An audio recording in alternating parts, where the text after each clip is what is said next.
Dial Models Workshop.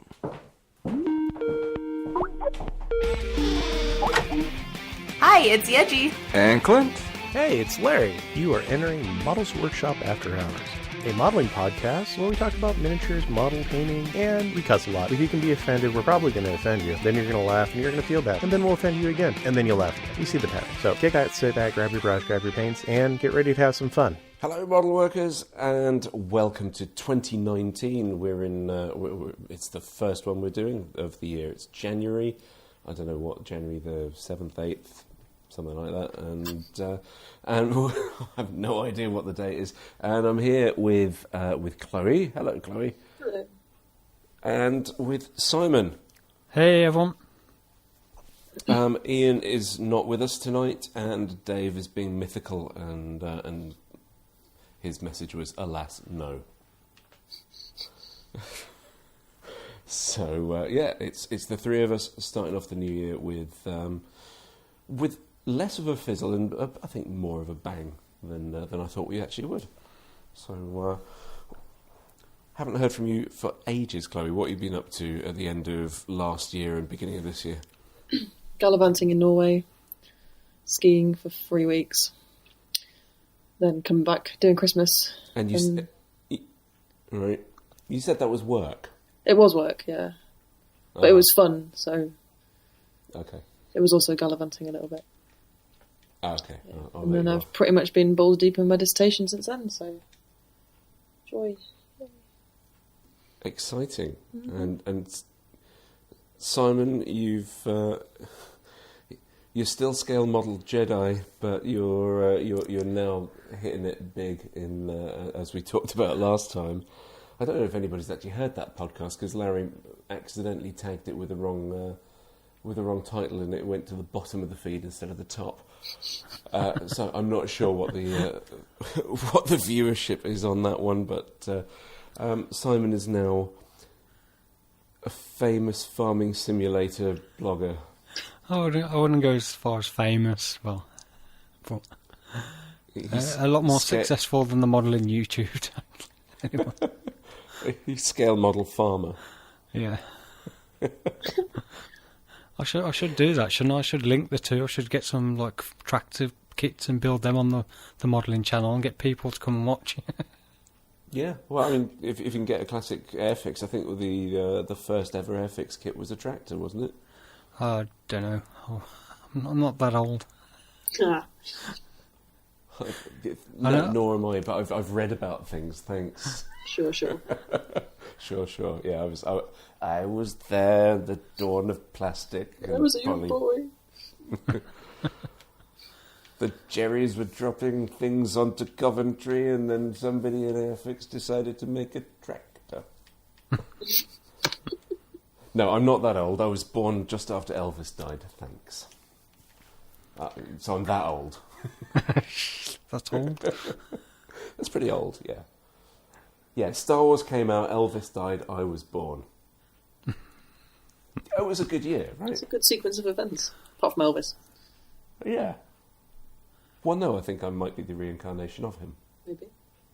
Yeah, we'll see in a few years' time if I ever headline Vegas and die in a toilet eating a bag of chips. Hell of a way to go. Hell of a way to go. So, what was your New Year's like, Simon? Very quiet. We just literally stayed in, like we usually do. I'm really not a big person for going out New Year, so. No, fair enough. Especially My wife and I went out. I'm still calling her my wife because we're not officially divorced, but we are split up now. But we went out on New Year's to a house party, and there was a waiter at this house party wearing nothing but an apron. It was a distracting kind of night.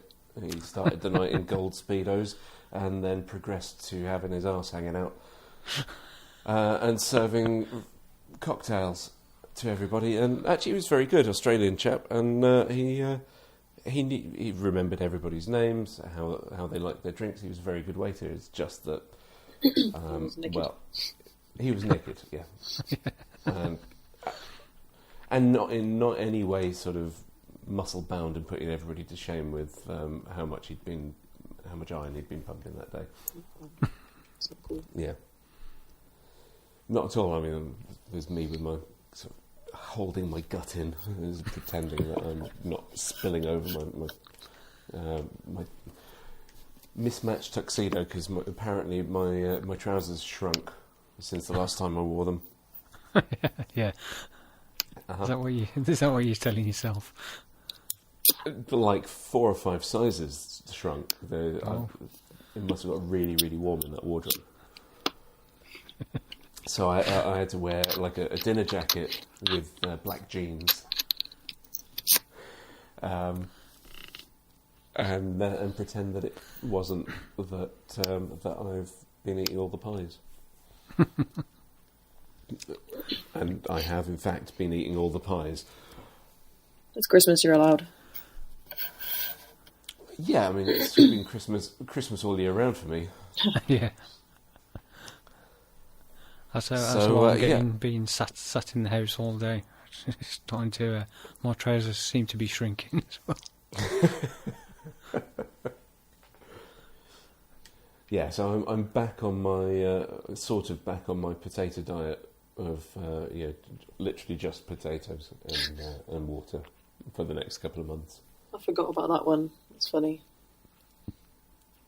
The silence is beautiful. Thank you. That's a highlight of 2018. It's nothing like a good potato fatty diet to try and get yourself all healthy and fit into trousers that you haven't fitted in. I missed that. Sorry. Can you guys hear me? Yeah. I can hear you. Yeah.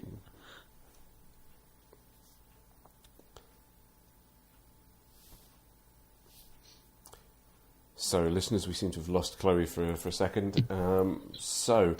While she figures herself out, Simon and I can talk about potatoes and where they would be grown on a farm. Hello? Is that your dog in the background? That's my dog. I don't know what the hell he's barking at. I'm on my own, my wife's out, so hang on.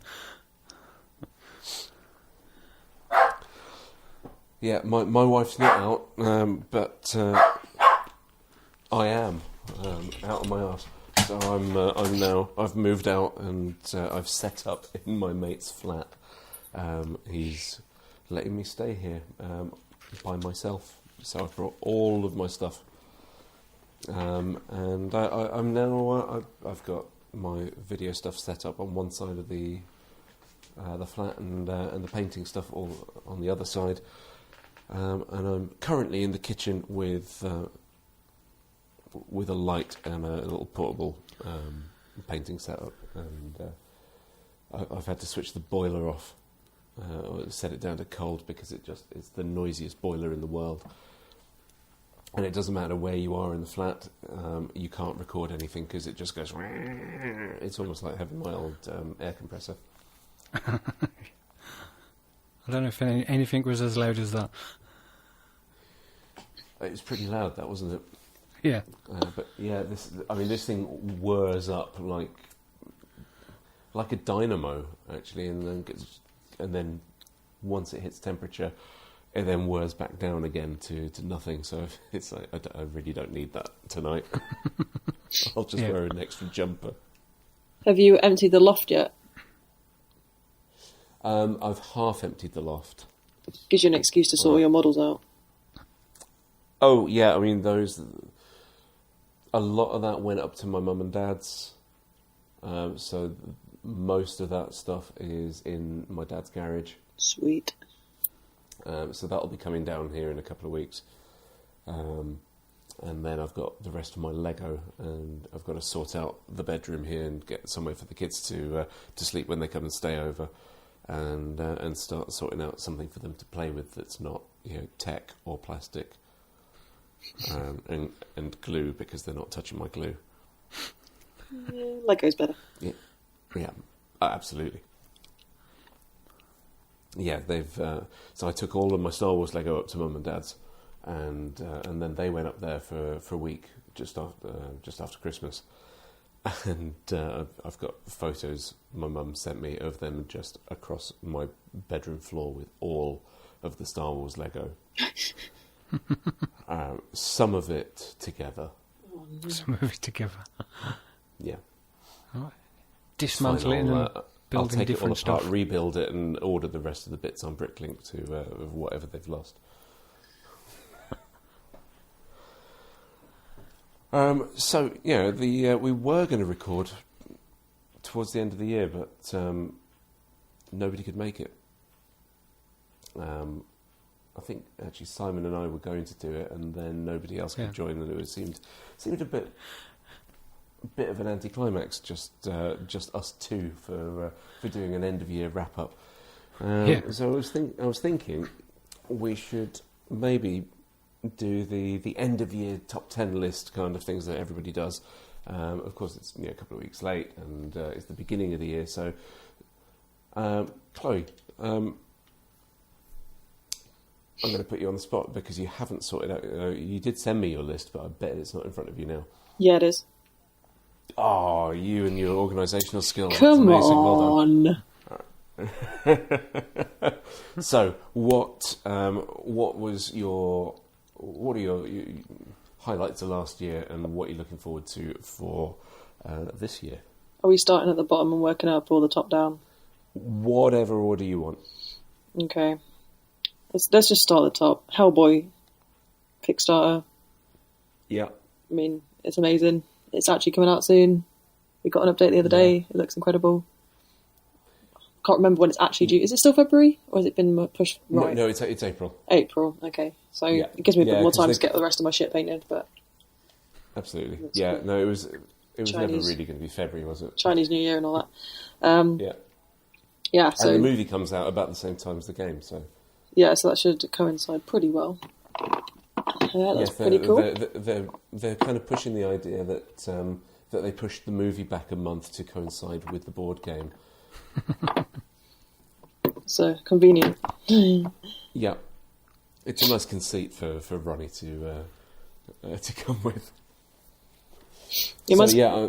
That's on my list as well. Mine's quite Kickstarter oriented. I've got 3 on here, so actually discovering Kickstarter is on my list and then breaking my Kickstarter virginity with Hellboy, and then Dungeons and Doggies, which is another awesome one that's coming out soon. Yes, 13 plastic doggies. Yeah, and then I also found the Durgan Paintforge dwarves on there, and they're awesome models. Can't wait to start painting them. I think I'm probably going to do a diorama with them. So loads of dwarves getting pissed in the bar or something, which is pretty cool. What else we got on here? Yeah. When are they coming out? What, the dwarves? Yeah. They're already out. Already got them. Oh, okay. Yeah, but but Durgan Paintforge they're bringing out a human kind of release as well. So there's all these human characters. Cool. So they're going to be on a Kickstarter this year, which would be pretty awesome. Basically getting back into the hobby, which included getting involved in this Kickstarter podcast even. Also getting Rianne into it, my fiance, which is awesome because I actually learned to play 40k again. I keep getting my ass kicked, so kind of regret it in some respects. But what, Rianne's kicking your ass at 40k? Yeah, Death Guard are the bane of my life. Right. Little horrible bastards, but they're pretty fun to play. So and she likes painting them, so I can't complain. Fair enough. Yeah. I'm finishing my Imperial Guard army off. Yeah, you're nearly done with that now, aren't you? All done. Sorted. They're all done. Imperial Guard are done, It's my Space one bit Marines. left. Space Marines that are not done. Okay. So, yeah, that's my 2018. This year, once I've got this stupid degree out of the way, in 3 days, I'll have some free time again. Yeah. And I can pretty much do whatever the fuck I want, which is great. So I can finish my Space Marines off once and for all. That's a lie. But I also got some really cool busts and stuff for Christmas, so I can really concentrate on technique and working on that displayed type stuff, which would be good. Awesome. So Larry sent me his list, and his list is. I'll start. I'll skip around the whole thing because there's a couple of doozies in this.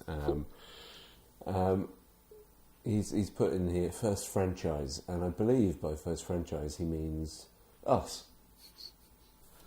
the UK arm of Models Workshop. So we're on his top 10 list, which is lovely.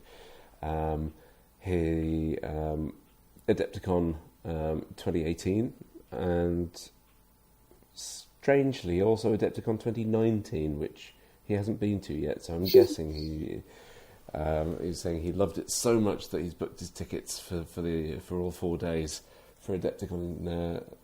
Whatever that is, it's May, I think, isn't it? Yeah.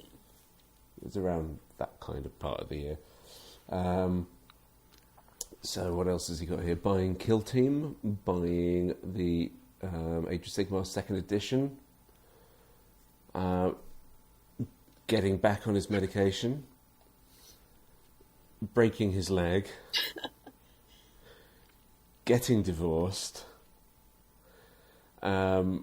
building his new studio. Now that he's been divorced, he's got the house to himself.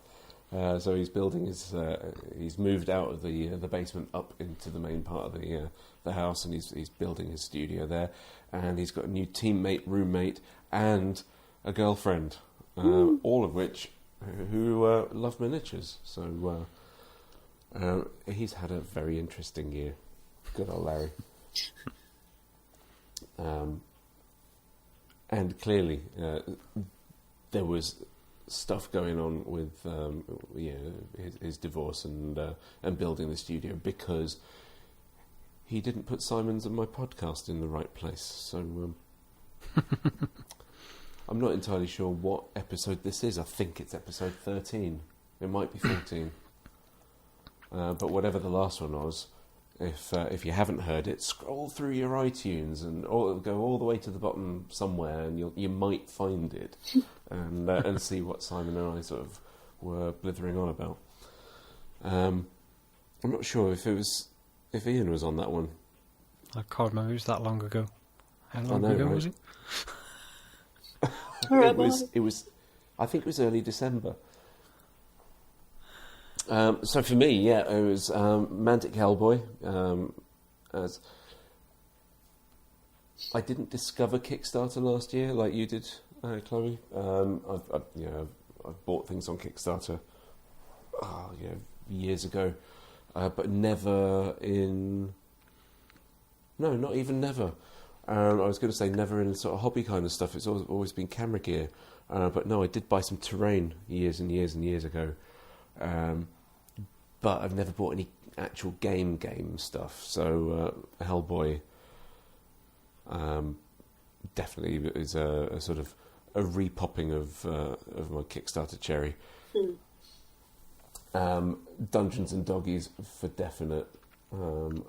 And then also nuns with laser guns. Oh yeah, I love those guys.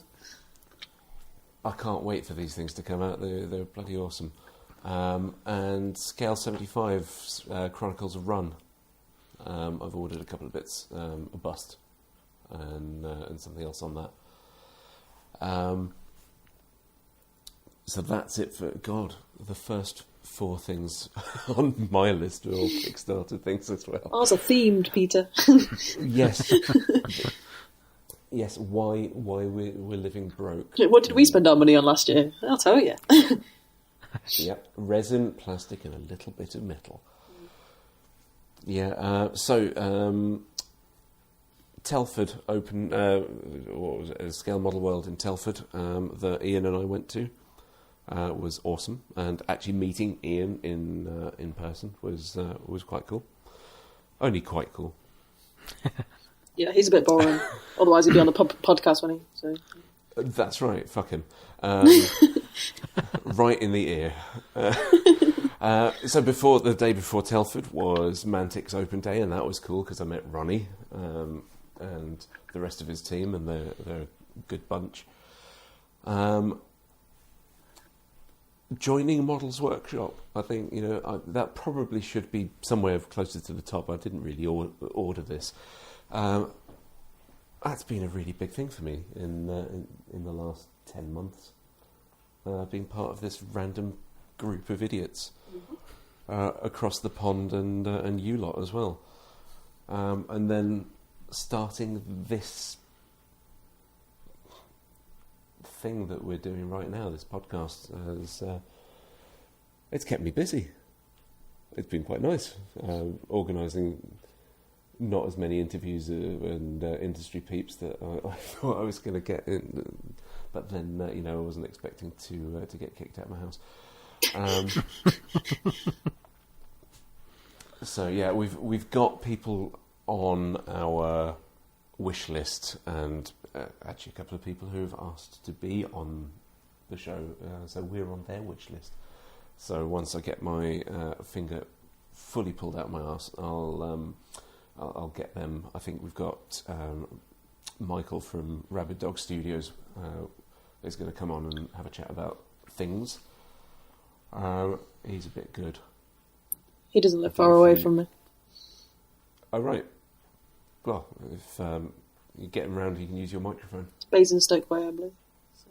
Is he? Right. Not that I stalk him or anything on Instagram. It's not cool. Of course not. Yeah, Instagram's not a good place for stalking people.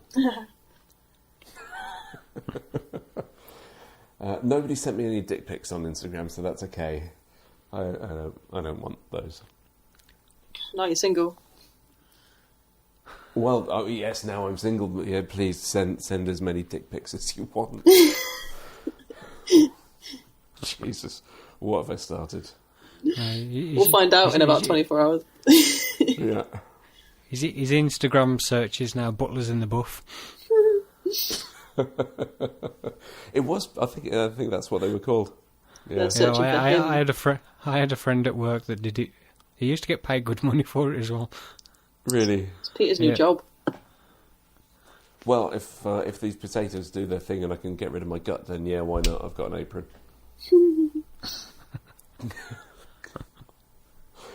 I'll leave you with that image, dear listeners. There's a reason it's a podcast. We're all right. Yes. Faces for radio. So what else is on my top 10 from last year? Oh yeah, winning silver at Southern Expo at Hornchurch. So I'm going to go again this year and see if I can up that to a gold. I've got plans. Hopefully better plans than I achieved at Telford, where I walked away completely empty-handed. Telford's a very difficult competition to win anything in. Yeah, I'm going to have to study some armour for next year's Telford, because they don't know shit about sci-fi by the looks of things. Yeah. Well, so the trouble is you hear a lot of people complain about the judges and the judging process at Telford. Because there's a lot of people that, they judge certain categories, but if the model's not their particular kind of thing they're into, they'll mark it down, regardless of how good it is, because it's not something they're into, which is a bit of a shame, but apparently that's what goes on. So. I guess that goes on in any competition. It's not biased at all. No. I tell you what, everything there was good. I didn't see a single thing that was crap. Yeah. But one of the best things that I saw there was a dinosaur diorama. Amazing. Yeah, it was a T-Rex fighting something and another thing eating it, and it was amazing. The foliage was good. The textures on the paint were good. And it didn't place in any way at all, because it wasn't a fucking aeroplane or a tank. Yeah, that is the trouble. It's a lot of it is military aircraft and armour based. Even though you've got all the other stuff, I think a lot of the judges don't really know much other than aircraft and armour. Yeah. Yeah, so I'm gonna. I think if I can pull my finger out I'm going to deploy my F-35 that I bought at Telford. Ooh, which one? It's an F-35B from Hasegawa. It's the Nice. it's the 72nd scale one. It came out in February last year. Nice. And, Just recently started a 148th F4C Phantom. Ooh, For the a Vietnam group build. nice. That's going to be pretty big. 48th of the Phantom. Yep. I was surprised actually how big this Lightning is at 72nd scale. I mean, it's almost as big as my laptop. Well, it's like one of the Facebook groups I was in. I was doing a Vietnam group build, and I was like, "Oh, it's New Year. I'll start something new." So I thought I'll dig around in the loft, see what I've got armour-wise for Vietnam that fits in. Absolutely nothing. I think I've got about 100 and odd armour kits, and not one that fitted in with the Vietnam War. So I thought I'll have a look through the aircraft, and I've got 3 148 Phantoms that all fit in. So I suppose I'm building a Phantom. Fair enough. I think if I was going for Vietnam, I'd do an Intruder. Yeah. I do like an Intruder. That's is that F6? A6. Yeah. Yeah. Yeah. I used to know my designations of old aeroplanes, but I'm not so much now. What I really want, if I ever have any money, sort of December, I think next year it comes out. It'll be the Wingnut Wings Lancaster. Oh, Jesus Christ, that would be absolutely huge. It is huge. It's about the size of your Millennium Falcon, Chloe. Really? Oh yeah. Shit. It's a 32nd scale Lancaster dam busters. That'd be pretty cool though. Oh Yeah. yeah. Airbrush sash going on. I think it was HK Models did a 1/32nd B-17 that was pretty cool, but again, it's just fucking huge. Yeah. Well, they've got their own Lancaster as well in 32nd. Yeah, with all the half of it see through. Yeah. Which is kind of cool and also kind of shit because transparent plastic's always a bastard to. It always tends to be very brittle, and it's never 100% clear anyway. Most of the time, that it doesn't look great. Yeah, you kind of have to polish the hell out of it, soak it in future, and then hope that the drying gods allow it not to craze and fog up. Yeah, especially on something that big as well. It's going to be. But I mean, Wingnut so they're doing the Lancaster. It's about 1 metre long, and it's about 1 metre wide as well with a wingspan. It's huge, but they're also doing in 32nd just the cockpit, the nose and the cockpit. To the point where they've got a bit of rigging that hangs out the cockpit window, which was something that they tugged on to open a flap or do something. There's a book which tells you all about all these little things, but they had basically this piece of string that operated something on the wing that you just tugged on in the cockpit, and they've modelled that in already, and so you don't need to go aftermarket. Yeah. That's one thing Wingnut Wings do really go the whole way with their kits. They're beautiful. I can't wait to get my hands on. I nearly bought one at Telford, but then I decided not to because there were other things that I wanted to throw my money at. Yeah. And boy, did I throw my money at it.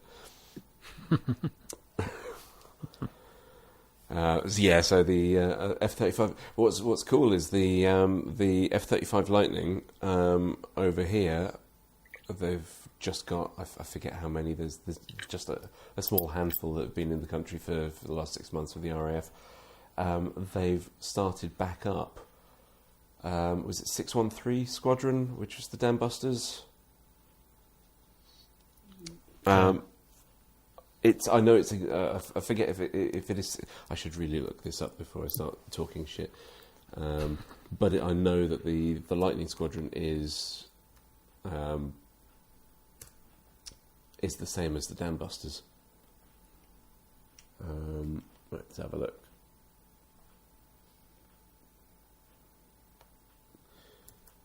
Talk amongst yourselves.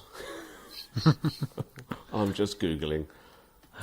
Dam Buster. It was 617, not 613.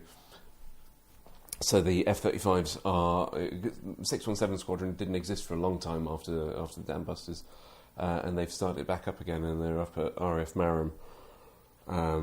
And it's kind of cool. So doing the F-35 and then maybe doing the Lancaster would be a nice sort of tying together of that bit of history. Yeah. I need to find somebody to bankroll it though. Yeah, that ain't going to be cheap, is it? It's not, no. I think it's about 400, 500 quid kit. Cheaper than Lego. That's very true. But you cry more when it falls apart.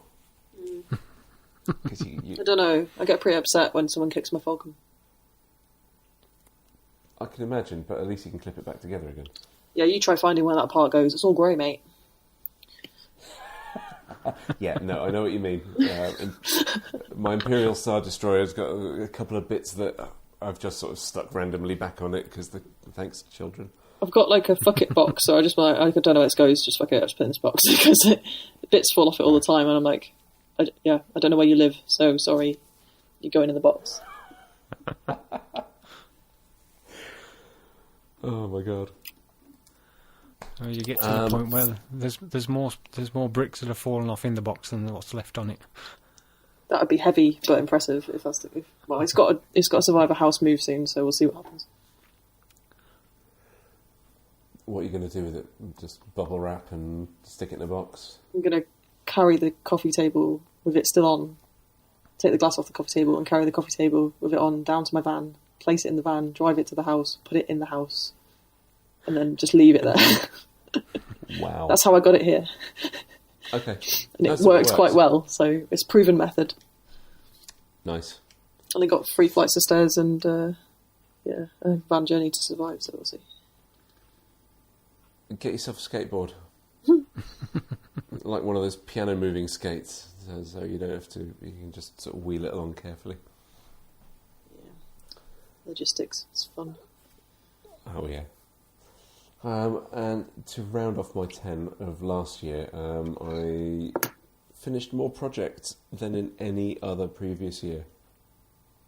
Check you out. I know, I did, maybe that's possibly why, to the detriment of my marriage, but in terms of big scale things, I rebuilt the Gremlin because that collapsed at the client's house, so he gave that back to me to fix it, and that took me a good 6-7 months to finish. Bloody thing. Did the Predator, did the Dracula sort of bat monster bust, the zombie woman from Return of the Living Dead. So those were all the big 1-to-1 scale busts that I did last year. Plus, for the same guy, I think I've delivered maybe 20 out of his 50 minis. So I've got another about 30 or so to go before I finish that set of commissions. Plus all my own projects, the X-Wing, the Green Goblin, halfway through the DeLorean. That's cool. And things and loads of Warhammer shit that, all the Age of Sigmar stuff that I got into with the kids. So, it's been a productive year, considering I've spent half of it arguing with the missus and driving around the country looking for somewhere to live. Yeah. Yeah. So, somehow I've managed to still achieve artistic integrity. Yeah, that'll be the phrase she uses on the divorce papers. We're not. I don't think we're going to have. What was it that Chris Martin and Gwyneth? What was the fancy little phrase that they had?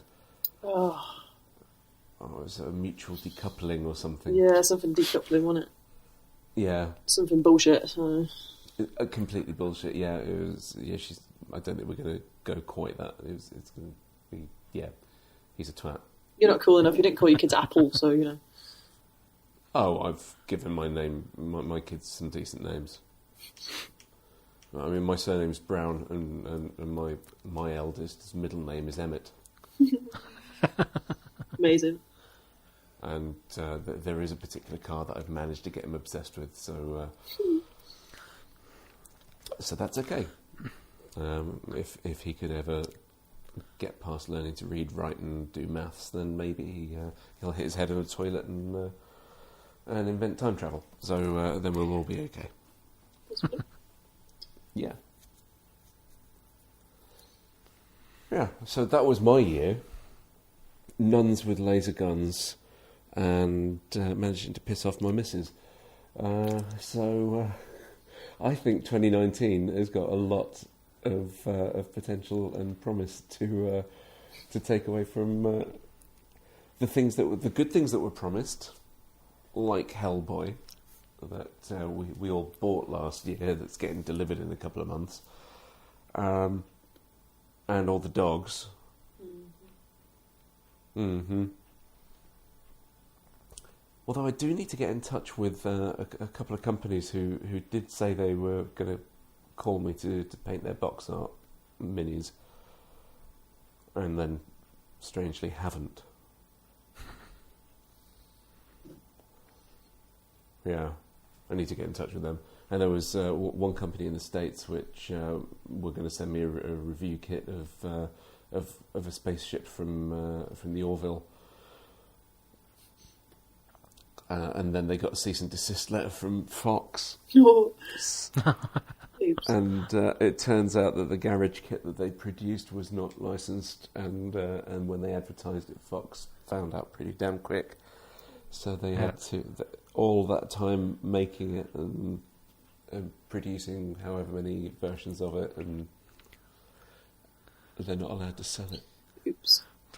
That's a really shitty end to a project.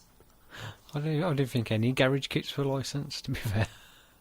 Well, no, they're not usually, but I guess when you're using the correct names, yeah, then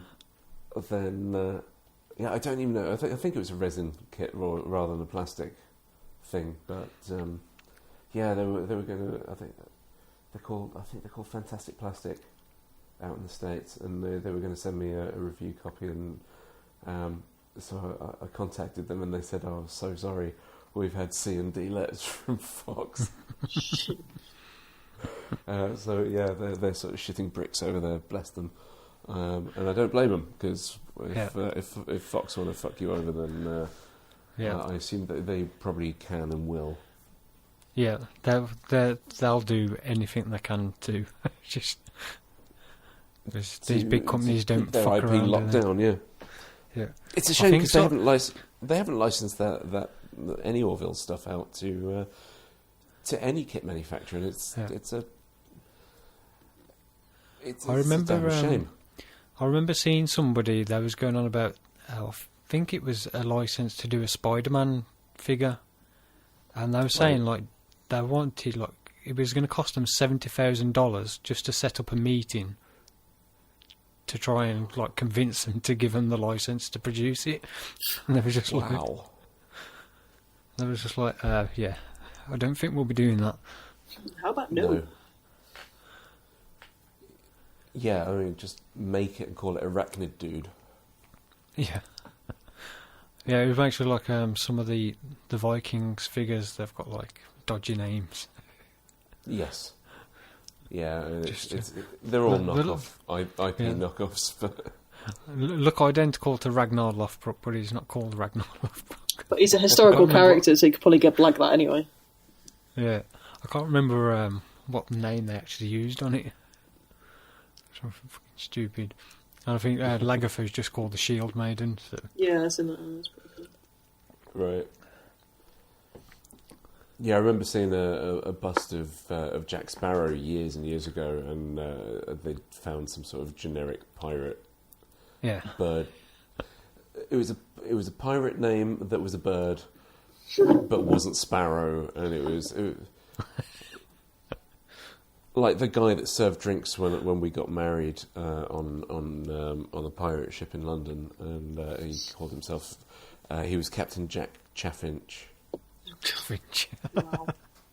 Yeah, and so we had, I don't know what it was, mimosas on deck on the Golden Hind, and served by this guy in really tacky cosplay. It was awesome. Oh. Yeah. Ah, memories of happier times. So yeah, the Orville stuff. I mean, there are no kits that I know of anything from that TV show. So either they've got something in mind, or they've I don't know, not got a fucking clue about sort of collateral marketing. Let the people make the kits without paying money towards it, and you'll actually get more people watching your TV show. Mm-hmm. Yeah. They get to pay royalties afterwards. Yeah. But it's this thing of, but we own that, so we have to make that money. It's bullshit. It is bullshit, yeah. It's law, and I understand it, and copyright, and respect that, and everything. But there's certain things I reckon just be lenient with it, let it go. Allow the people to make the things that you're not actually intending to make, because it puts you in a better light. Yeah. Much like Games Workshop is now not suing everybody anymore, Well, it's the same. Like, you just think like why these companies that have such ridiculous licensing fees for people to produce stuff with their like. Using their name from their TV show characters and that. Yeah. When, if it's going to make them some money, it's from the sales, why do they have to stupid license fees? It's a bit ridiculous, like. You'd think they'd be more happy if, like, a company can produce, like, this is what we want to do, show them a prototype of what they actually want to do, and then take it from there, rather than rather than penalise them, actually help them out and get it done right. Because you look at some of these, I mean, you got like Star Wars, the amount of shocking Star Wars merchandise that is for sale that's actually licensed products, and you think, how the hell did they get the license to produce this tat? Yeah. My favourite was the BB-8 marketed clementines. It was Tesco or Asda, and they had different fruit had different characters on it. Like you had Luke Skywalker on some avocados or something, and but there was BB-8 was on these little oranges because he's an orange ball. Fuck, would anyone buy that?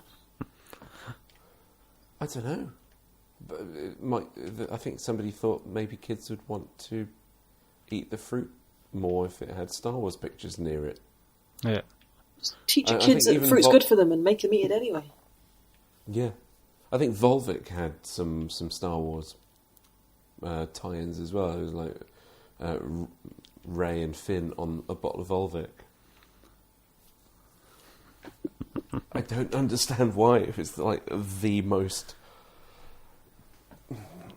weird tangent of a bit of marketing ever. It's not like they kick around on half drinking Volvic, is it? Yeah. The next Star Wars film, product placement will be Volvic bottles everywhere.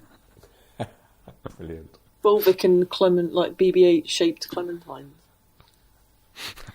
Amazing. Yeah. I mean, I'm surprised, like, Saxa Table Salt didn't do a Star Wars thing, considering they were on a salt planet.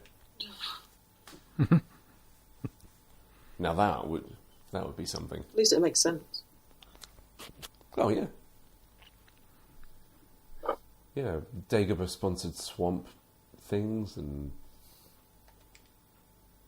Yeah, I mean, Lucasfilm, Disney will license anything to anyone.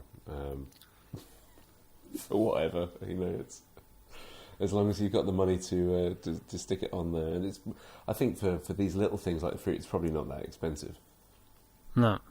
It's not like, I mean, yeah, one of my Christmas presents this year was the Stormtrooper helmet whiskey decanter, which is fucking awesome. And it's a shame I'm not drinking at the minute, because I would totally be drinking out of that. And it's an official Shepperton Design Studios thing, so it's come from the original moulds, scaled down, of course. Yeah. That's pretty cool. So yeah, I'm looking forward to the point where I can start drinking heavily again and start pouring some decent. I say decent whiskey. It would probably be some bourbon, a bit of sour mash in there, and drink out the head of a stormtrooper. That'd be great. I actually don't know where we're going to go from now. I've done no planning on content for this one. I thought we'd just have a nice little chat about last year and this year, and we've done that now. So what are you guys working on? What's on your workbench right now? I've got nothing. I know. I'm on the Sepia Iwo Jima. Started it, so we'll see how it turns out. Okay. Oh, is this the which Iwo Jima? The Space Marine. Or the Space Marine version. The really old school's Space Marine Iwo Jima. Ah, yeah. But yeah, I think it's okay so far. I'll send you a picture in a bit, but it's just getting the right colour tones and stuff. And building it up. Do you say you're doing it sepia? Yeah. Okay. So nice. I basically pulled out every single brown, khaki, and yellowy, goldy colour.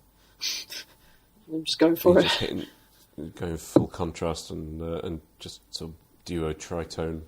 Pretty much. Nice. I look forward to seeing that. See how it turns out. What about you, Simon? What? I've got tractors and that. What are you working on? I've got the 148 Phantom said about earlier. I've also just started to do the weathering stages on the 135th AML 90. Okay. So hopefully that'll get finished very soon. There's not much to do on it because it's only a small kit. So unfortunately I did start that last year, so it won't be the first started build and completed build of this year. Well, that's okay. Well, it only started. It's what you finish, and you don't have to start and finish in the same. Yeah, I know. I was hoping to get it finished before the new year because I only started it in December, but then I thought, why rush it to try and get it finished for the new year? I just take my time and enjoy doing it. It's one thing I didn't do last year with any of my modelling, so it's one thing I need to do this year. Get back on that horse. Yeah. So I'm looking forward to, like I say, have a new start this year and just actually trying to enjoy it rather than do it because I feel like I need to do it. Yeah, I guess doing it because you're producing content and you're scheduling it and making sure you have to do this because of your audience and so it takes a bit of joy out of it, doesn't it? I think that's what really killed it was like especially like doing YouTube and just general social media, having the Facebook page and everything. Think, oh, I need to get some posts up. I need to get a video up, and that kind of kills all the enjoyment, because then you're just doing it because you feel like you have to do it to get some videos up that barely anybody's going to watch anyway. Yes. Yeah, and then you're constantly getting messages off Facebook saying, you haven't posted for a while. Why not engage with your audience a bit more? Fuck off. Yeah, I get them after a day. I was like, I think I had one the other day. I posted on my Facebook page, and about like 10 minutes later, it was like, you've not connected with your audience for a while. How about creating a post? Fuck off. Literally done one 10 minutes ago. Yeah. Yeah. And then when you do one, they just keep saying elections. Yeah, I'll create a post so my mum can like it. Cheers, Facebook. Yeah, here's £15 free credit so you can boost your post to reach an extra 28 people. Yeah. Oh yeah, they keep offering me £15 voucher for a post boost that would cost me £16 to do. Yeah. So why not just give me my first one free? Yeah. The thing is, it says like boost this post to reach this amount of people, but it doesn't say whether those people are going to be interested in that post in any way, shape or form. So most of them will probably just ignore it. Yeah. Some random person somewhere in the world is going to say, why the fuck is this on my feed? They just click hide this post. Don't show me shit like this. Got no interest. Yeah. Boost your post and you could reach up to 7,500 extra people. Yeah. Yeah. That's almost like the promise of winning the lottery. Oh, give us another £2 every Wednesday and Friday night, because you could maybe win it back.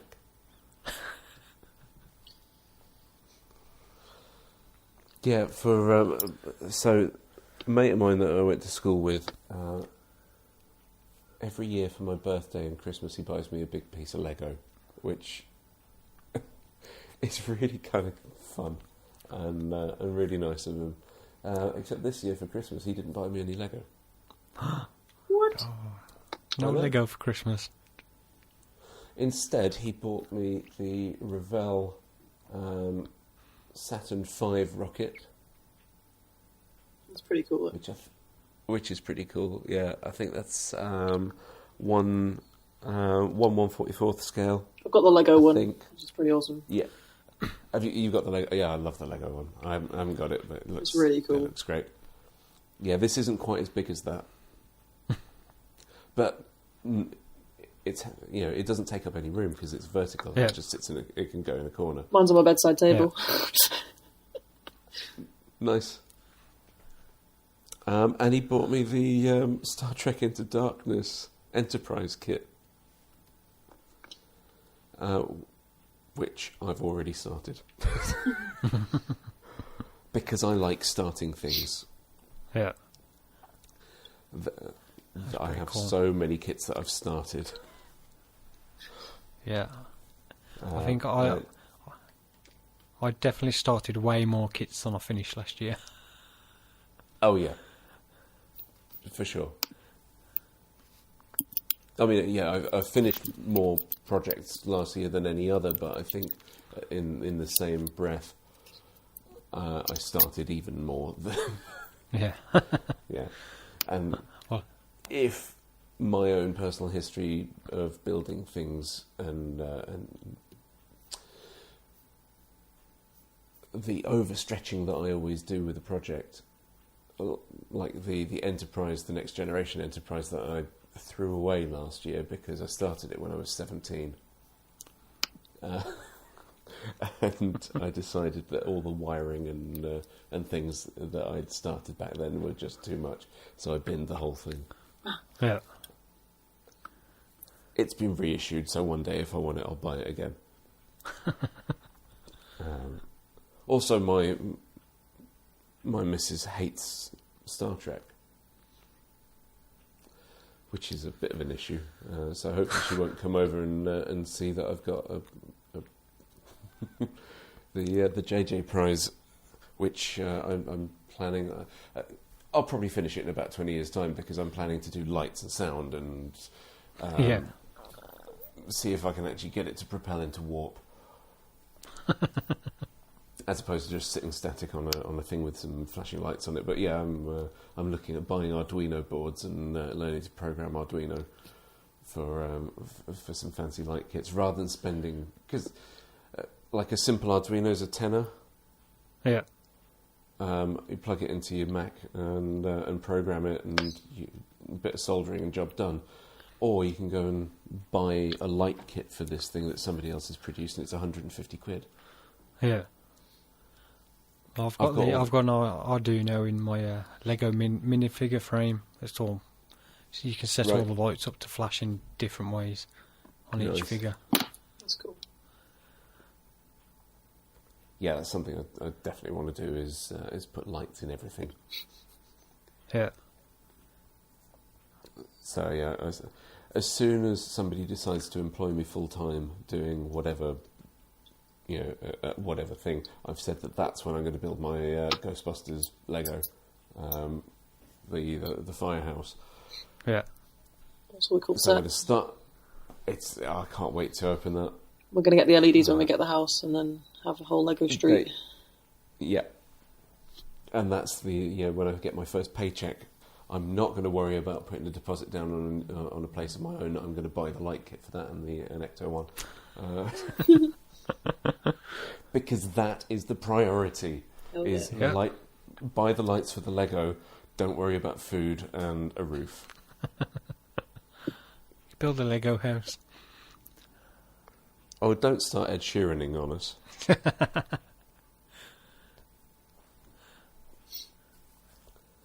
So yeah, fingers crossed I will be properly employed and not just sort of freelancing this year every couple of months for a day and a half. We could always do some farming videos on YouTube. That's quite good. Do you know, I'm half tempted. Maybe not farming, but I'll find something else that's banal that I don't really care about. Yeah, something that's easy to do. Doesn't tax the brain very much. And find a way to do it that nobody else has done it. Yeah. Yeah. Yeah, you're an inspiration, Simon.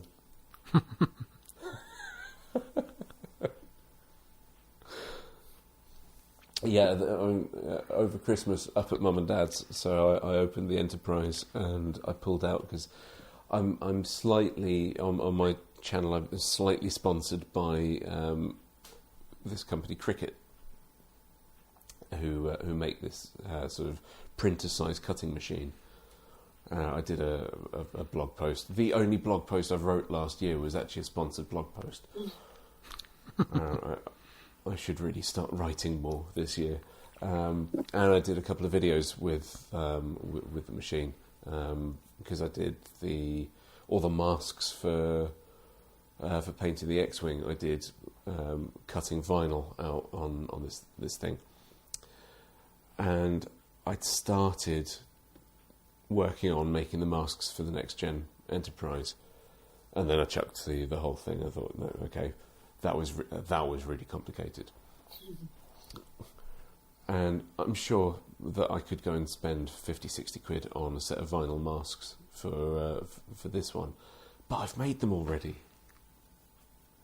For the upper and lower saucer, I've made them all, and they're going to work. I've done a test bit, and it's probably going to cost me 20 quid's worth of vinyl to get all the masks done, to get all that silly Aztec patterning done, and so that's really exciting. I've managed to do that. So if I can figure out how to turn that into a sellable file on Cricut's little marketplace thing, I might make a £5 back.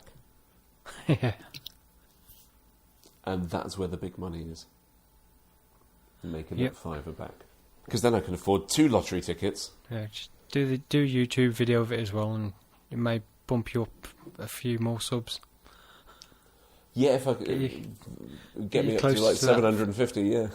Yeah, get you close to that 1,000 you need to try and earn a few pence. God. Yeah, it's the 4,000 hours a month. No, 4,000 hours in the last 12 months that, which you then have to keep rolling and rolling and rolling every month. And, no, they don't. Basically, you don't have to maintain the 4,000 hours watch time. Do you not?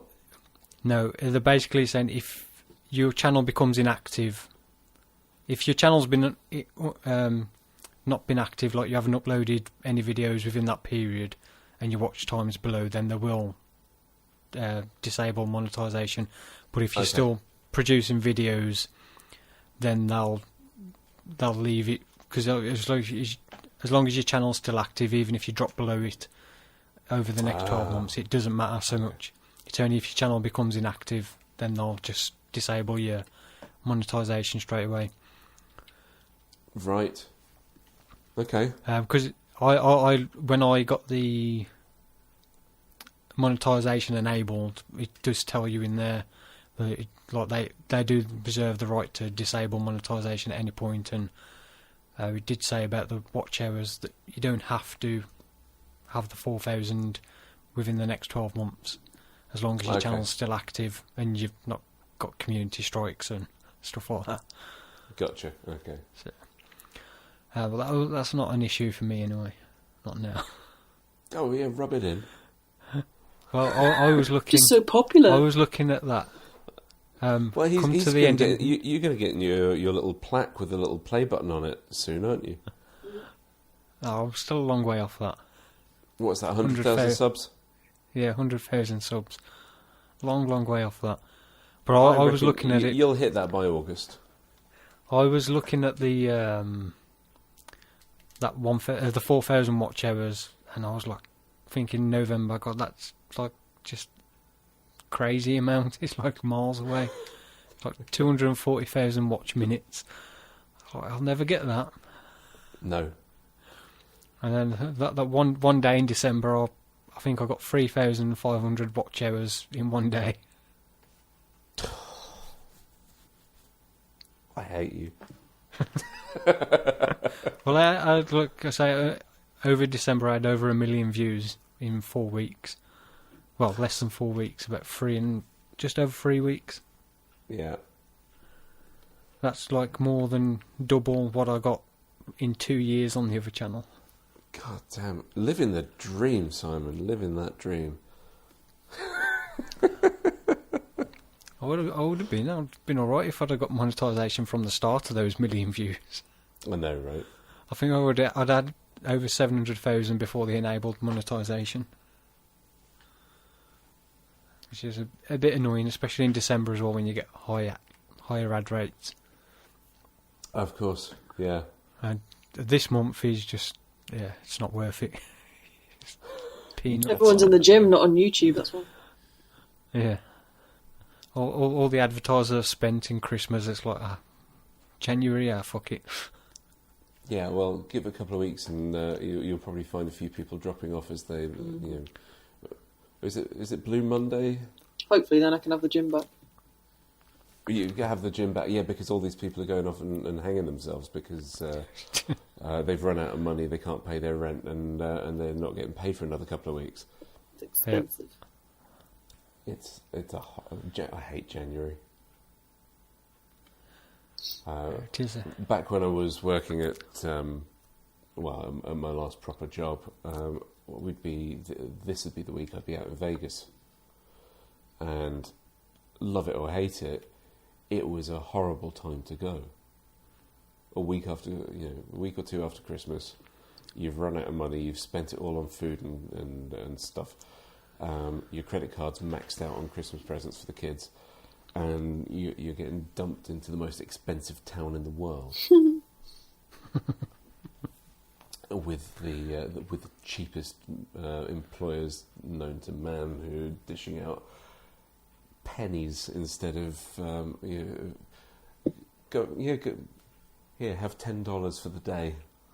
Go and enjoy yourselves. It's like, no, I can't even buy a fucking coffee.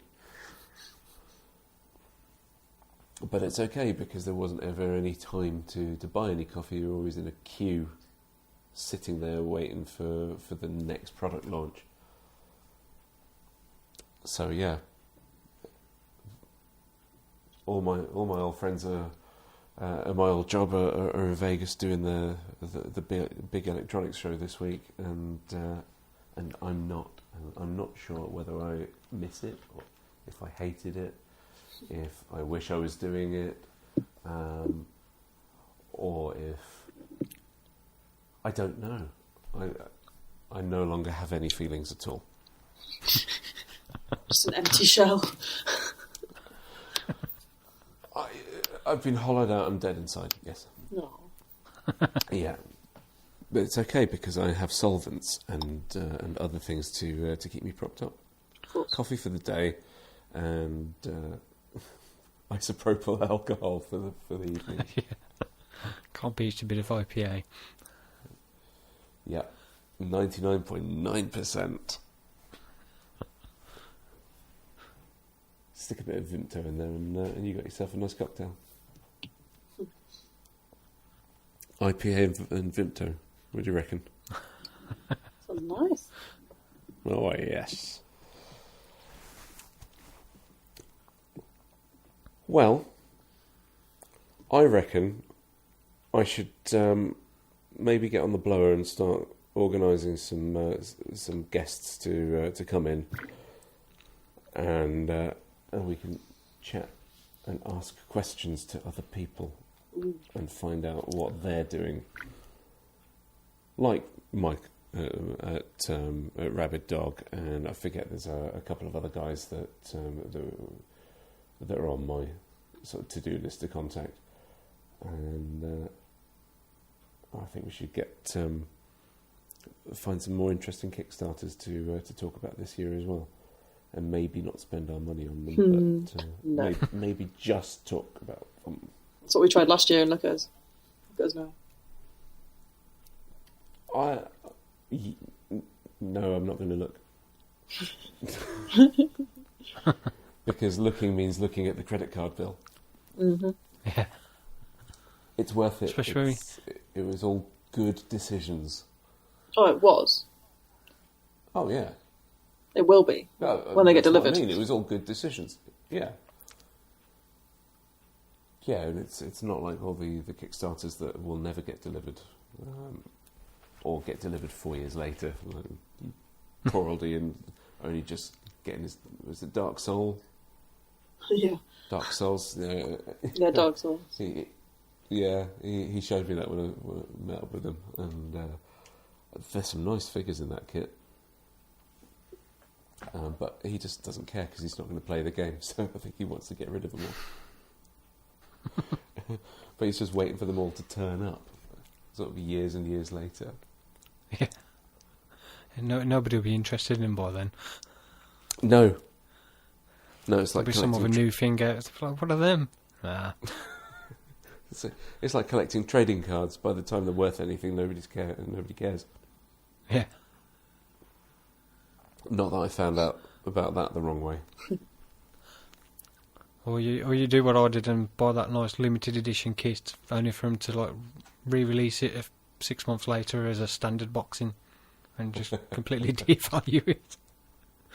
Well, no, because you've got it as a limited edition version, so that's the proper one. Yeah, the box.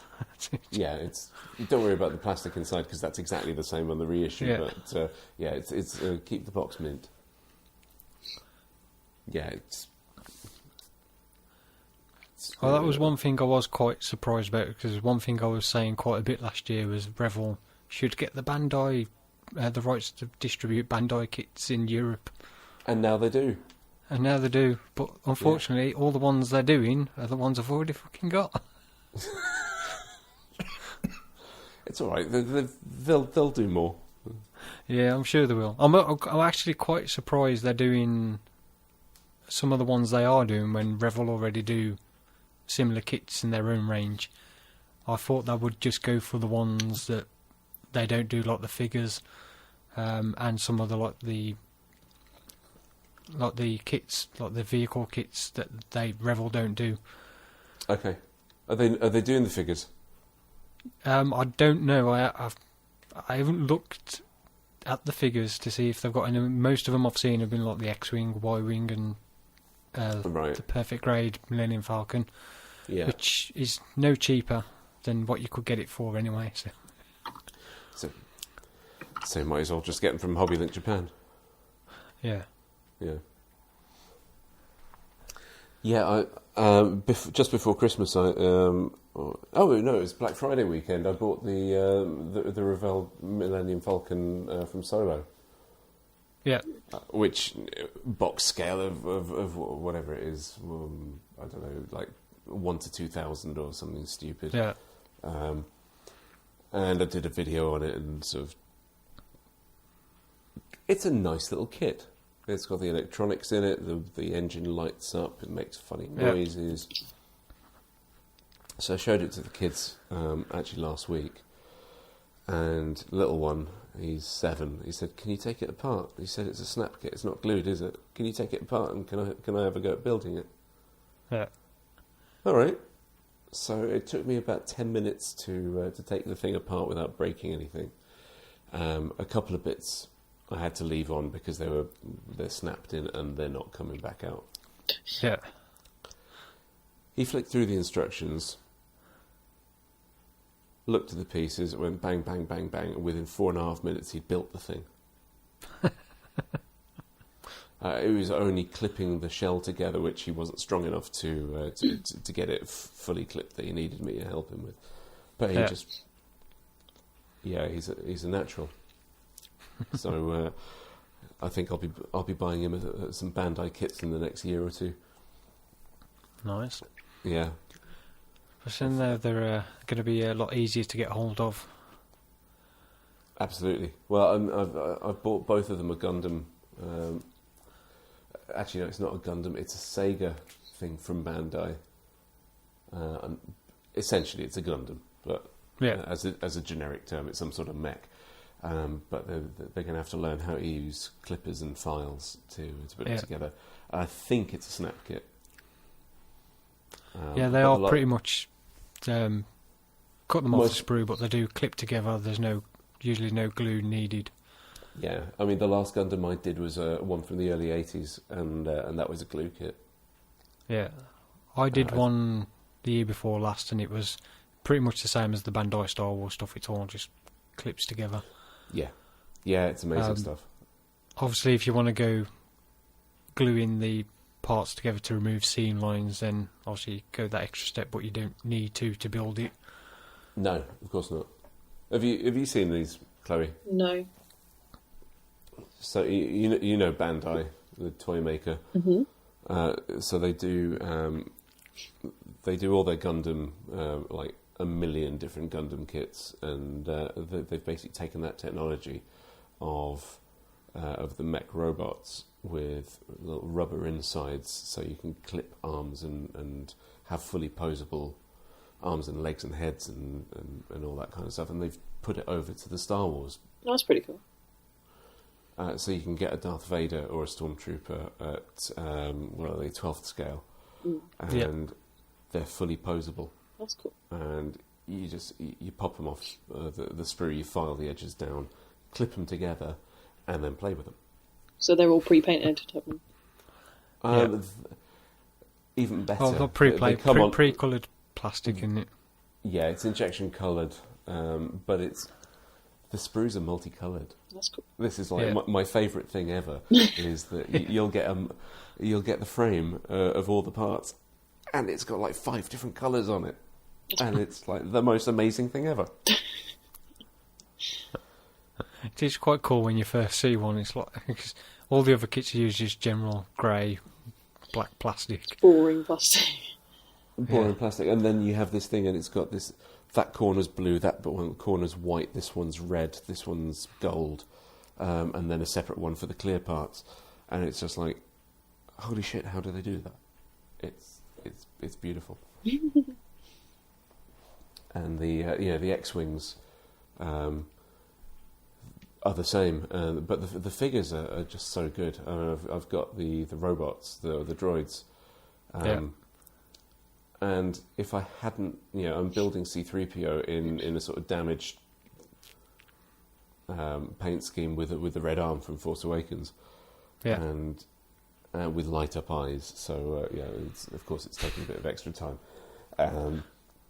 But I stripped all it came with the most lovely gold chrome plate across the whole thing, and one of his legs was silver, like it is in the original film. Yeah. And if I'd have left that as is, that would have been perfect. Just clip it together, and it would have looked absolutely amazing.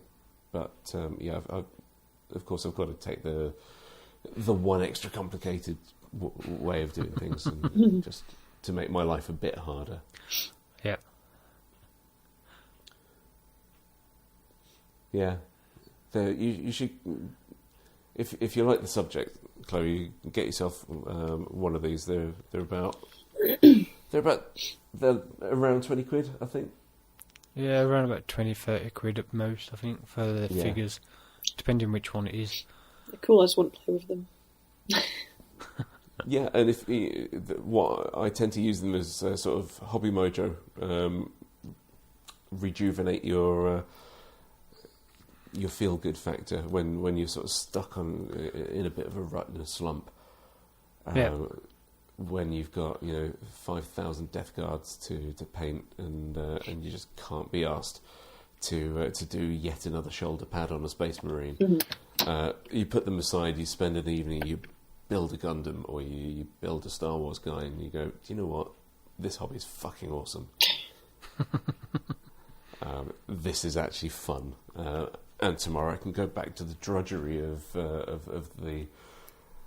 batch painting hell, so that I can finish it and enjoy playing with the things in the game that I want to play. But here's a build that goes bang, bang, bang, bang, bang, and it comes with shields, it comes with guns, and like the X-Wing came with an exhaust port and a little pink laser blast, his proton torpedo. Yeah. So you can actually fire it, make it look like it's fired from the X-Wing into the exhaust port. Brilliant. Pretty cool. Yeah. I do like that. Go on. They do give you quite a few options with a lot of the kits to different poses and things, different weapons and stuff, which is quite cool. One of the dioramas I saw on one of the club stands at Telford this year, they'd built a trench, Death Star trench, out of all of the bases. I mean, they had, I think, probably about 20 different bases, and then they'd cast them and made and scratch built and sort of just just knocked out copies of all of these things. But they basically made this entire trench, and they had Luke's Red 5 being chased by Darth Vader's TIE fighter and the other two TIE fighters, and then over the top of the thing they had the Falcon in the right scale. And then some of them, which were scratch built, the people in the club were all given these tiles to make, and said just find random greeblies to stick on it, which is obviously how Star Wars was made. Yeah. And if you looked really closely, you'd find like, oh, that's a super glue bottle cap, that's a Tamiya paint lid, and little bits of just household junk that was stuck on there, and from even just a couple of feet away, you couldn't tell.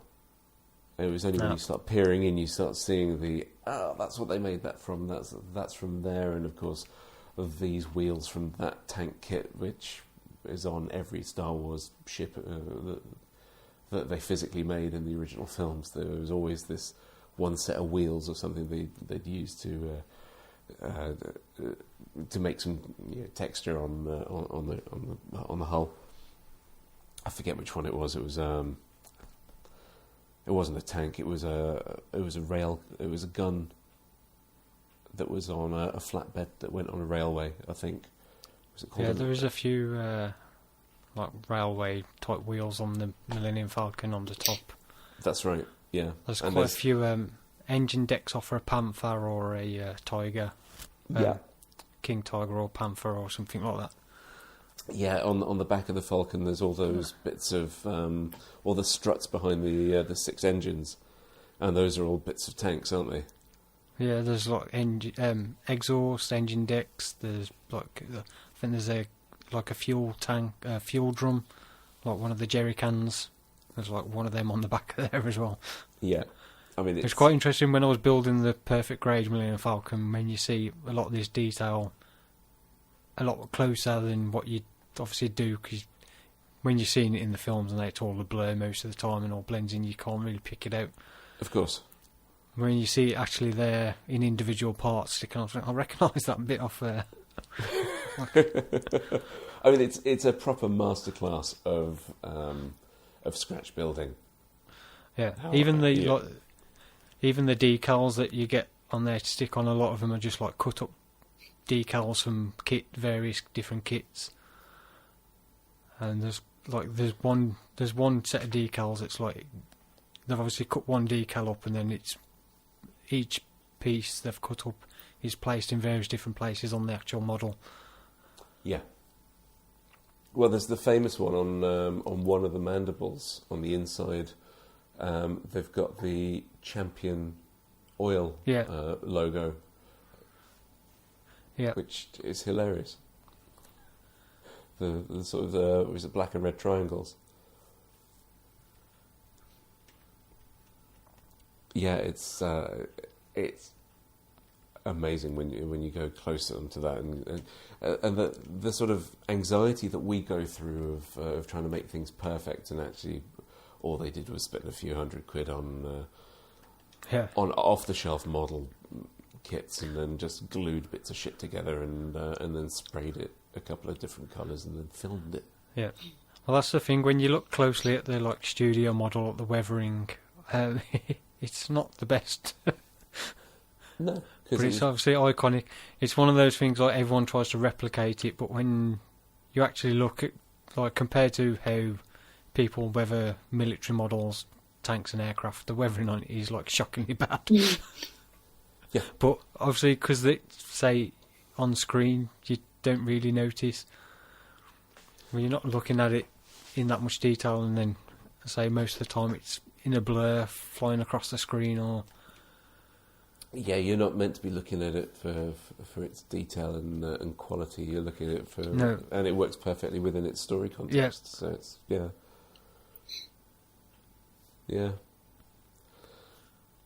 So I guess the lesson there is don't make kits. Don't make models of things that have been made before. Make things from scratch, and then it's how you want it. Yeah. So when you weather it, when you start shooting up, laser blast holes and things, just you're carving in your own things, and then it's right because that's how you wanted it. So when you're copying where the Falcon got shot, there's where is it on? I think there's 4 chunky laser blast hits on the sort of the left side on the top, and the proper sci-fi rivet counters will look at it and say, you got those in the wrong place. They should be on the panel above it or below it or whatever. But actually, why should they be there? Because whoever made it just said, right, I'm going to get a scalpel and start hacking at this bit just to give it some damage. Be like, are you Han Solo? It's too clean. If you're not Han Solo, then you can shut up. No, it's no matter how you do it, it's always going to be a hunk of junk. Exactly. Oh, that's right. And depending on how quickly you build it, it's the slowest hunk of junk. Yeah, especially mine, because mine will probably still be in the same stage this time next year. Yes, I'm looking forward to seeing you at some point finish that thing. It's just the streaking. I spent ages trying to get the streaking, not trying to replicate how it actually looks, but trying to get it to a way I was happy with, and I could not get it. Everything I tried, I just couldn't get it to look right, and it really pissed me off to the point where I just gave up. That is literally all I've got left to do, is do all the streaking, and then the last tiny little bits of the weathering, like just the rust patches here and there, and just then finish assembling it. Right. Have you tried doing it with oils and that? Yeah, I tried oils, I tried enamels, I tried just airbrushing them on, I tried masking them, like individually masking each streak, and I didn't like the really hard edge, which is pretty much what they've got on the actual model anyways. They've got quite hard edges on the streaks. I was trying everything, and I just couldn't get it to look right, and I was pissed off. I was like, I think what it made worse, because I was trying to do it for a video. I thought, I can't really do a video if it looks shit. I'm supposed to be showing people how I'm doing it, and I can't fucking actually do it myself.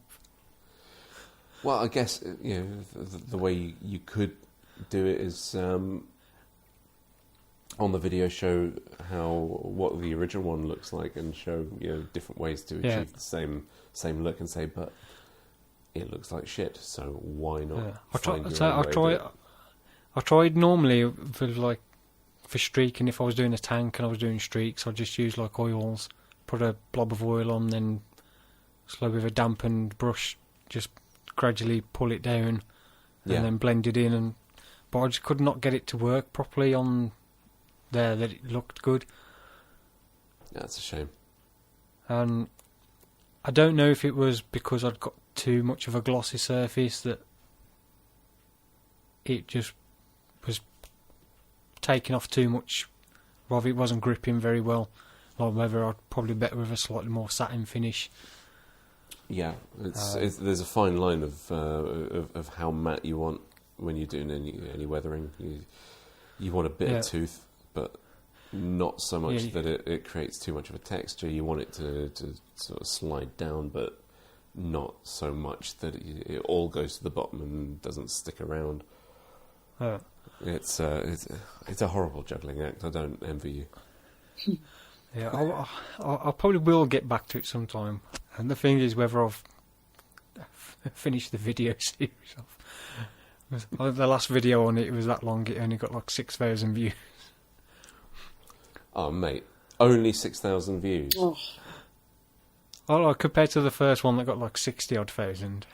Well, okay, yeah. I mean, my last video got 40 views. It's one of those like if you don't be consistent with uploading your videos and the people lose interest, they just don't start looking. Then by now there's probably hundreds of videos of the completed build.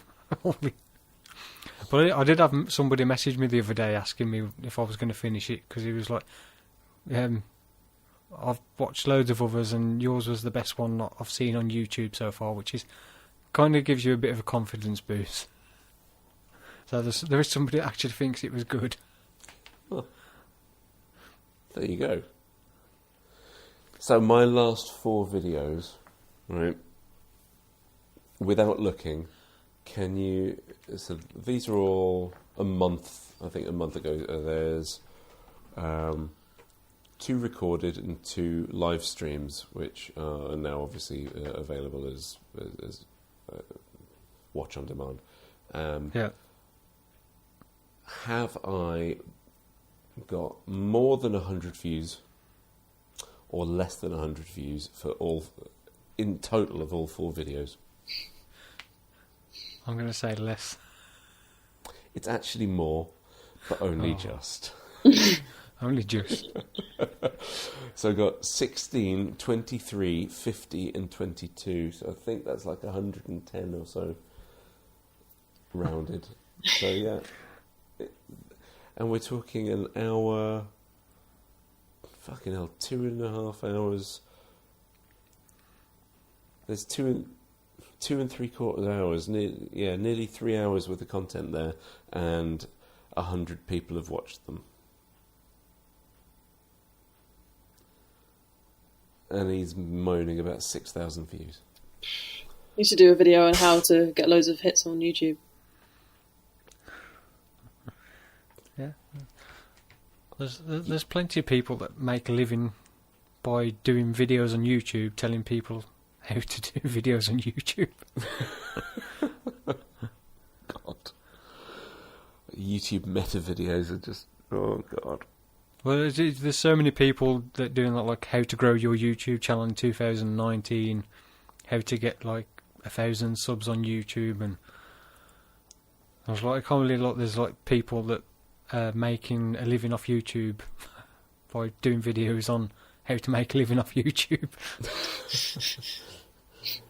It sounds like those business conferences where you pay to go to the business conference, and the thing that they teach you is to set up a conference and have people pay to come and do it, and then yeah. And then those 300 people then go off and set their own business conferences up and charge people to come, and they make a fucking fortune. Yeah.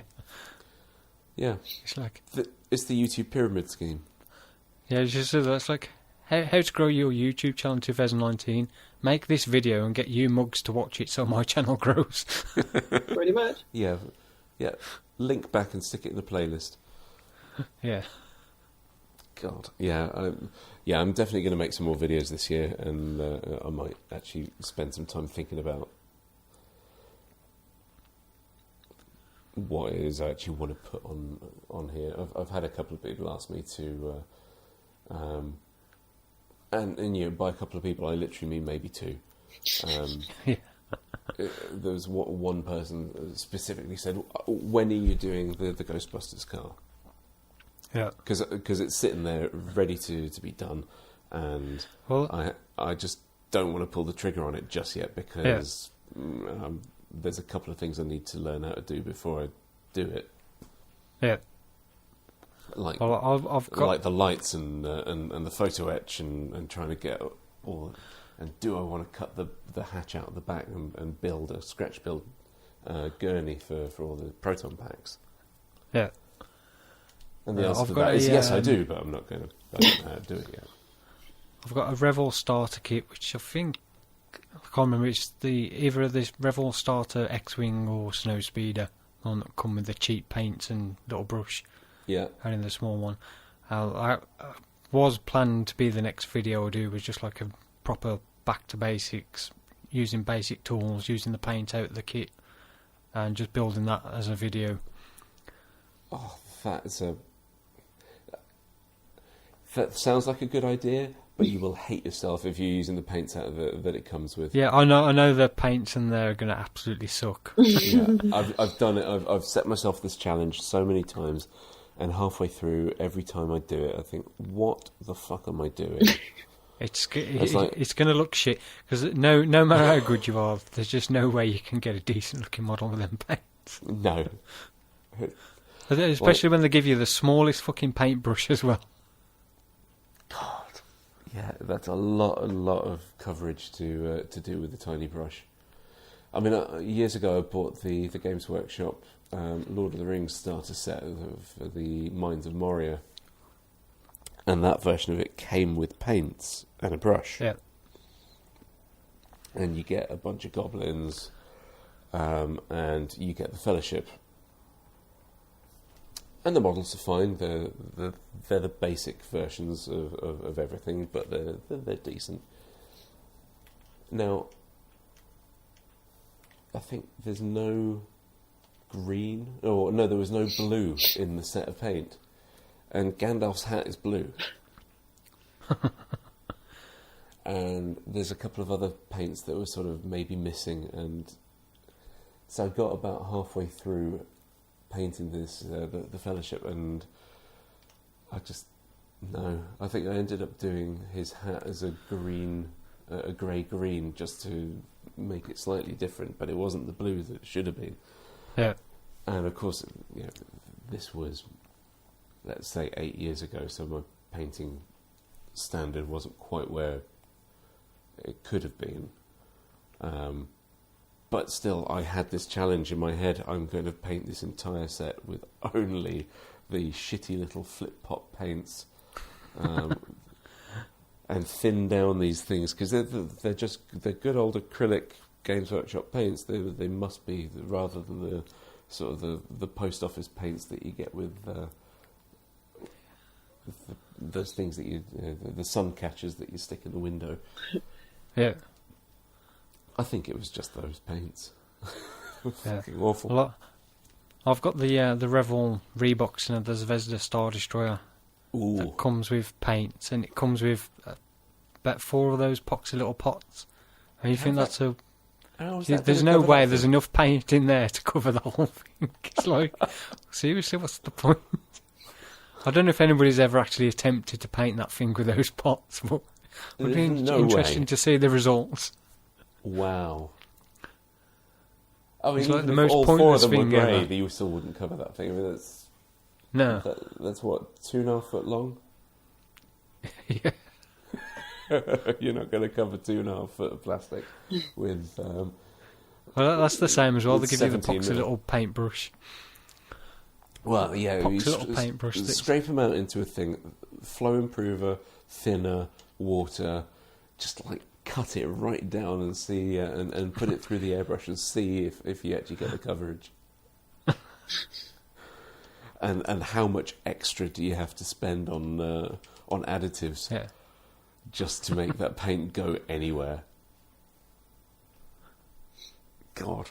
So you've got that. Are you going to drill all the holes in it? Yeah, I've got the lighting kit for it. Okay. So it's one of those projects that I did plan on doing last year and never got round to it. So it'll get done at some point. Have you seen? It was Aztec Dummy did that build last year, the year before, and he went and bought a bunch of what are they called? The little fibre optic lamps, the cheap ones, and you buy them for about $5. Yeah. And he bought like 10 of them, and just pulled all the fibre out of it, and he's got himself about $300 worth of fibre optic. Yeah. And the amount, the amount of fibre optics he had in that thing. Once he was trying to button the thing together, it was like it was like spaghetti. And I think he would have probably been better off of just using like fluorescent electroluminescent tape, which is something I want to get into this year. I want to find out all about that. It's like this ribbon tape, rather than using LEDs, it's just this material that glows when you put an AC current through it. Yeah. And it's a perfectly even colour all the way through. So where you don't have the space to run fibre optics or put LEDs in there, you could actually just run this little ribbon and put current through it, and bang, you've got yourself some nice console backlights or whatever. So that's this year is going to be the year that I up my electronics game. Right, that's my resolution. I'm going to build more, I'm going to write more, I'm going to make more videos, I'm going to find a job, and I'm going to learn electronics. It's a lot. Yep. And nowhere within that priority of 5 important things did I say I'm going to be a better dad, or try and win back the affections of my wife. So we'll revisit this in December and see where we are. Yeah. What do you reckon? Should we wrap this up? Yeah, sure. Yeah. If you want. You're off to France tomorrow, aren't you? Are you going to France? Yeah, not tomorrow. Next week. Oh, next week. Oh, it's next week. Mm-hmm. Okay. Fair enough. For more work. More work, yeah. Yeah. Skiing. Skiing and eating cheese. Oh, yeah. Oh, yes. Best type of exercise. What, eating cheese? Mm-hmm. Mm-hmm. I miss cheese. You've got potato, though. Potatoes and water. Yeah, potato and water. Oh, yeah. Well, Can't even have cheese on your jacket potato. That's just sad. I can't have anything on my jack potato apart from spices and vinegar. Sad. Hey, next time you see me, I'm probably going to not have changed at all. I was going to say I'm going to be like Mr. Universe. Or I might have just turned into a potato. God. Right, I'm going to go and get some sleep. And I mean, I set up my light and I set up this work thing and I got my wet palette out and got the paints all ready and I haven't touched the damn thing. So, yeah, maybe I'll stroke some paint onto some plastic before I pass out. So, thank you, anybody who's still listening at this point, an hour and 40 minutes in. And you can find Models Workshop on Twitter at MWAH Podcast, which, as always, will get you through to Larry, not to us. If you want to throw questions, abuse, or suggestions to me, you can find me at Mini Model Paint, and that's on Twitter, Instagram, Facebook, and Chloe, you're on Instagram at LTP_geek. And Simon, you're on Twitter, Facebook, and Instagram, and YouTube, all at Scale Model Jedi. Yeah, hopefully they're all still there. I haven't checked them for a while. Or if you want to go and see what Simon's up to these days, making his millions and changing the world. What's your farming? Sim Farmer. Sim Farmer. Nice and simple. Yeah. Just basically took the farming simulator and swapped it round and took a few letters off. How the hell was Sim Farmer not taken already? Well done. I don't know. I think there was one random channel that had posted one video about 3 years ago. But it was Sim Farmer is all one word, not with the space, so it's slightly different. Fair enough. So yeah, go and watch some tractors and time lapses and pay Simon's rent for the next month. Rent? I don't pay rent. Fine, mortgage, whatever you people do. No, I'm fortunate enough not to have a mortgage. Okay. Rent's for pussies. I'm a Xennial. I'm never going to own anything apart from like dry paint pots. I'm a landlord technically. Okay. You pay me rent. Wow. You can live in my van, Peter, when I get rid of it if you want. I might need to. It's cosy. All right then. Well, thanks you guys for coming on and filling up a bit of space on the internet. No problem. Yeah, I think we should do this again. Probably do this more regularly than we have been. Yeah. And we'll try and cajole Dave into not just saying no every time. Has he actually ever been on one? He's been on one. Oh. I'm pretty sure that was someone else who was like a voice actor for Dave. It wasn't actually Dave. Oh, it could be. Yeah, I mean, it was just him and me, so I have no way of knowing if it was actually. I reckon Dave's actually like a 30-year-old girl somewhere or something. I don't know. Oh, well, that's dark. I mean, he can prove me wrong. Come on, but you know.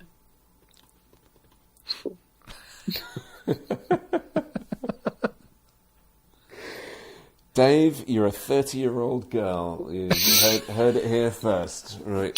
And you can find him at Doc Bungle on what's that called, Twitter. So yeah, throw abuse at him and tell him to go on our podcast and not just his own. Mm-hmm. Right. If we're still, I don't know if we're still sponsored by Audible, but if we are, then go to audible.com and or listen to one of the old podcasts and get the URL to get free books. And get some books and shit. Get some books and shit, and if not, we'll find some new sponsors and see what happens. I should really talk to Larry at some point soon, shouldn't I?